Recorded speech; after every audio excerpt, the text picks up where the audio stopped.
महाराणा प्रताप महिला महाविद्यालय भिवानी के इस प्रांगण में 2 दिवसीय शिक्षा, खेल व मोटिवेशन वर्कशॉप के आयोजन के इस कार्यक्रम में उपस्थित बहुत ही सम्मानित आप लोगों के समक्ष उन्होंने अपनी बात रखी। हमारे भाई पूर्व में जो विधायक भी रहे और समाज सेवी शशि परमार जी, नगर पार्षद हर्षदीप गुलेजा जी जो कि कार्यक्रम की अध्यक्षता कर रहे हैं, सतवीर देहरान जी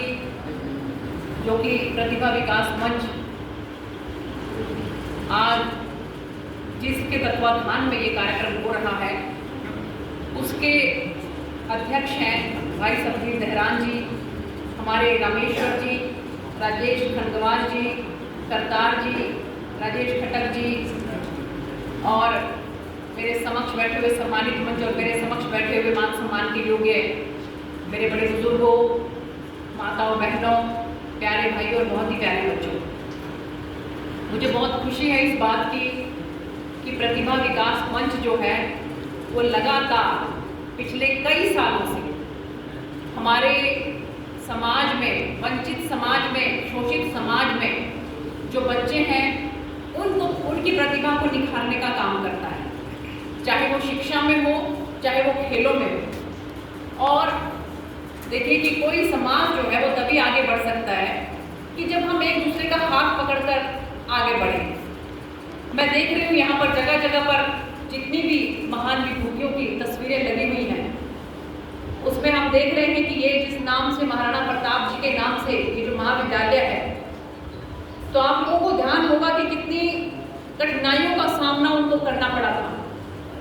और जंगल में रहकर किस तरह से उन्होंने घास खा के भी गुजारा किया था। और उस समय में जो जंगल के आसपास के भील समाज के लोग थे उन्होंने छोटे छोटे किस तरह से अपने हथियार बनाकर और एक जबरदस्त सेना तैयार की थी महाराणा प्रताप के लिए, और उनके साथ उनके सहयोग से महाराणा प्रताप ने जो है उस समय में रण के अंदर जो है विजय प्राप्त की थी। तो ये समाज जो है वो एक दूसरे के सहयोग से चलता है। मैं बहुत बहुत धन्यवाद करती हूँ हमारे भाई शशि परमार जी का कि मेरे सिर्फ एक फोन कॉल से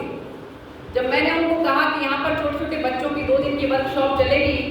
ताकि हमारे बच्चे जो हैं वो एक नए भारत का निर्माण कर सकें, नए भारत का सृजन कर सकें, तो जो बच्चे खेलों के अंदर, शिक्षा के अंदर आगे बढ़ना चाहते हैं तो 2 दिन की उन बच्चों की वर्कशॉप चलेगी। तो आप अपना जो ये महाविद्यालय है इसके प्रांगण के अंदर अगर थोड़ी सी जगह हमारे इस प्रतिभा विकास मंच को दे दें तो आपकी बहुत मेहरबानी होगी। 1 मिनट का समय हमारे भाई साहब ने नहीं लगाया कि बहन जी आप चिंता ना करो, मैं तो पहले भी बहुत ज़्यादा समाज सेवा के कार्यक्रम में ये प्रांगण को देता रहता हूँ। और आप देखो उन्होंने एडवांस के अंदर हमारा जो बड़ा हॉल है वो अब आप कार्यक्रम करने वाले बनो, वो पहले ही बुक कर दिया उन्होंने कि वो जो 2000 की क्षमता वाला है उसमें अगर आप कोई कार्यक्रम करना चाहते हो तो बिल्कुल कर सकते हो। अभी देखो कि 22 तारीख को कबीर साहब जी की जयंती आ रही है। मैं तो बल्कि ये कहूँगी कि ये कबीर साहब की ही प्रेरणा है। पूरा जून का महीना जो है वो कबीर साहब को समर्पित है। तो आज का जो ये कार्यक्रम है, ये प्रतिभा विकास मंच का 2 दिन का जो ये वर्कशॉप बच्चों के लिए चलाया जा रहा है, ये भी हम जो है हमारे वंदनीय पूजनीय जिनका प्रकट उत्सव 22 तारीख को है कबीर साहब का, उनको समर्पित करते हैं हम इस कार्यक्रम। और हम देख रहे हैं यहाँ पर महर्षि वाल्मीकि जी हैं। महर्षि वाल्मीकि जी के बारे में कौन नहीं जानता, आपको पता ही होगा कि किस तरह से माँ सीता जो है जब गर्भावस्था में जब उनको राजमहल से निष्कासित कर दिया गया, उस समय में उन्होंने महर्षि वाल्मीकि के आश्रम में शरण ली और वहाँ पर 2 फूल से बच्चे लव कुश जिस तरह से पैदा हुए और उनकी उस समय की धर्म विद्या, शिक्षा, दीक्षा जो है वो महर्षि वाल्मीकि जी ने दी। और महर्षि वाल्मीकि जी ने ही जो है वो रामायण, जिसमें कि जय श्री राम का उद्घोष हम सब करते हैं, तो उस रामायण की रचना जो है वो भी महर्षि वाल्मीकि जी ने दी। तो हमारे जितने भी बड़े बड़े संत हुए हैं उन्होंने हमें एक ही शिक्षा दी कि हमें समाज में आगे पशु पक्षियों की तरह जिंदगी नहीं बितानी, जैसे पशु पक्षी जो हैं खाना पीना वो भी खाते हैं, भूख प्यास उनको भी लगती है, बच्चे पैदा भी करते हैं, बच्चों को पालते भी हैं। देखा आपने छोटी सी चिड़िया कैसे अपने बच्चे के मुंह में चोंच के अंदर कैसे उसके अंदर खाना डालती है। तो हम भी अगर अपने बच्चे पाल लेते हैं तो क्या अलग करते हैं, एक इंसान होने का फर्ज जो है हमें निभाना चाहिए। और इंसान का फर्ज यही है कि आप जितनी ज्यादा हो सके समाज सेवा, समाज के अंदर जो कुरीतियां हैं उनको दूर करने का काम करो। जो भी समाज चाहे किसी भी वर्ग से क्यों ना हो, जहां आपको लगता है कि उसको सहायता की जरूरत है तो उसका हाथ पकड़कर उसको ऊपर खींचने का काम,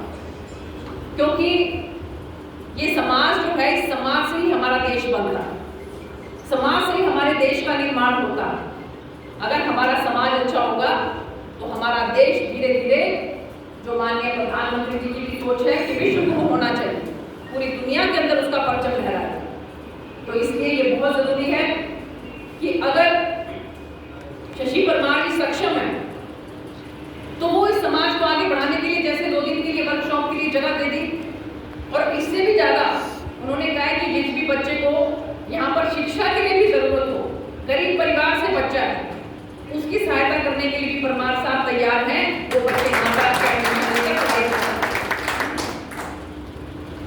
और इसके साथ साथ हमारे पार्षद जी जो है उन्होंने मेरे को अभी बताया कि 3 हॉस्पिटल हैं। तो भाई वो कहें या ना कहें, उनकी तरफ से मैं आप लोगों को कह देती हूँ कि पहली बात तो भगवान ना करे कि आप लोग कहीं कोई बीमार पड़ो, लेकिन फिर भी कोई थोड़ी बहुत दिक्कत पड़ती है तो आप मेरा नाम लेके इनके हॉस्पिटल में तो आपकी इलाज जो है उसमें वो पूरी सहायता करेंगे। और भगवान दास जी के बारे में जैसे बताया, भगवान दास जी जिस तरह से समाज सेवा कर रहे हैं, बहुत सी सरकार की योजनाएं ऐसी होती हैं कि जिसके अंदर जो है हमें नहीं पता होता, गरीब आदमी को नहीं पता होता कि इसकी सहायता या इसका लाभ हमें कैसे मिल सकता है। मैंने